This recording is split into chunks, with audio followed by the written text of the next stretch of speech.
रवींद्रनाथ विद्यालय नाशिक येथे क्रांतीसूर्य महात्मा ज्योतिराव फुले यांची पुण्यतिथी प्रेरणादायी वातावरणात उत्साहवर्धक साजरी करण्यात आली आहे। कार्यक्रमाला संस्थेचे अध्यक्ष ॲडव्होकेट श्री मनोज पिंगळे, उपाध्यक्ष श्री वसंत राऊत, सेक्रेटरी श्रीमती वासंतीताई गटणे, संचालिका सौ मृणाल पाठक, संचालक श्री हरी काशीकर, शाळेच्या मुख्याध्यापिका डॉक्टर सौ वर्षा देशमुख तसेच पर्यवेक्षक श्री राजेश मालवी यांच्यासह अनेक मान्यवरांची उपस्थिती लाभली आहे। कार्यक्रमात विद्यार्थ्यांनी महात्मा फुले यांच्या विचारांचे स्मरण करून देणारी भाषणे, कविता तसेच सांस्कृतिक सादरीकरणे सादर केली आहे। विद्यार्थ्यांच्या कलागुणांमुळे कार्यक्रमाला विशेष ऊर्जा मिळाली।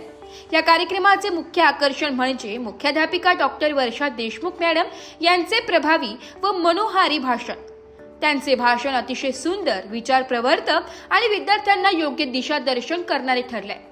शिक्षणाचे महत्त्व, समाजासाठी उपयुक्त नागरिक बनण्याची गरज आणि महात्मा फुले यांच्या आदर्शांचे आजच्या काळातील महत्त्व विद्यार्थ्यांपर्यंत त्यांनी हृदयस्पर्शी पद्धतीने पोहोचविले। त्यांच्या मोलाच्या मार्गदर्शनामुळे विद्यार्थ्यांमध्ये नवी प्रेरणा संचारली आहे। कार्यक्रम अत्यंत यशस्वीपणे पार पडला असून विद्यालयाच्या अशा उपक्रमांचे कौतुक होत आहे।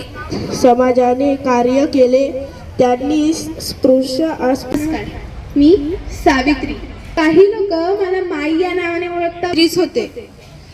मी 9 वर्षाची असताना आणि ज्योतिबा 13 वर्षाची असताना आमचा विवाह झाला हो।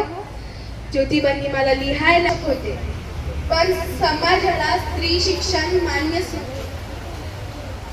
समाजाला स्त्री शिक्षण हे मान्यच नव्हतं। लोकांनी आम्हाला मी उभे राहिले का? कारण माझ्या ज्योतिबांचं एकच स्वप्न होतं, ते म्हणजे माझ्या सावित्रीने शिकावं, माझ्या सावित्रीने पुढे जावं। महात्मा ज्योतिराव फुले ब्राह्मणाची कसब गुलाम ज्योतिराव फुले यांच्याविषयी आज त्यांची पुण्यतिथी आहे, स्मृती दिन आहे, त्यांचं पुण्य स्मरण आहे आणि चांगल्या पद्धतीने माहिती आहे। हे ऐकून मला आणि तुम्ही त्यांच्या कार्याची माहिती घेतली। आपल्या भारत देशामध्ये अतिशय महान असे हे महात्मा फुले जे आहेत ते खिराज ए अकीदत हा उर्दू शब्द आहे। हा महान किताब त्यांना मिळाला। जसं महात्मा ही पदवी त्यांना कोणी दिली? लहुजी साळवे यांनी दिली।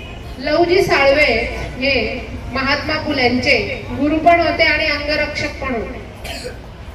लहानपणापासूनच अन्यायाच्या विरुद्ध त्यांनी आवाज उठवला। नाशिक लोकशाही न्यूज साठी प्रतिनिधी कमलेश वाघ, नाशिक।